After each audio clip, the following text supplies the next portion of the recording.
Ahí tienes lo tuyo. Hasta el año que viene, majete. Mira que son simpàticos estos valencianos.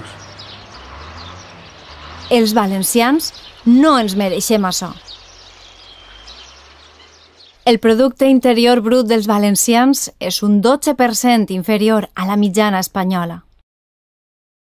Seria lògic i just que el sistema de finançament espanyol ho compensara, com fa amb les comunitats pobres. Però no és així. Som l'única comunitat autònoma pobra que paga en comptes de cobrar.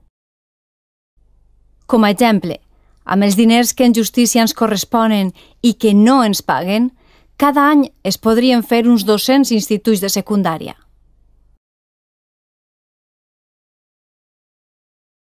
A la Comunitat Valenciana, els ingressos autonòmics per habitant són molt menors que a la resta. I això fa que la Generalitat invertisca en el benestar dels valencians molt menys que les altres comunitats. Eixa situació ja fa anys que dura i la conseqüència d'això és que cada vegada ens retallen més servicis i prestacions mentre que tenim el deute més gran de tota Espanya. El mal finançament ha fet que els diners que devem hagin anat creixent i creixent. És veritat, la corrupció i el malbaratament ens han fet molt de mal. Però el principal problema econòmic dels valencians és que el govern d'Espanya no ens tracta justament. Per exemple, en els últims 10 anys, l'espoli als valencians equival als diners que costaria fer 4.400 escoles.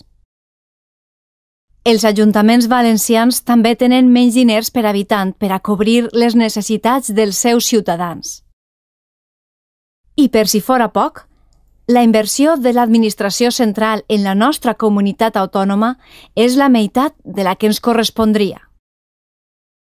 Per acabar-ho d'adobar, els valencians tenim menys personal de l'administració que les altres autonomies, menys metges, mestres, policies...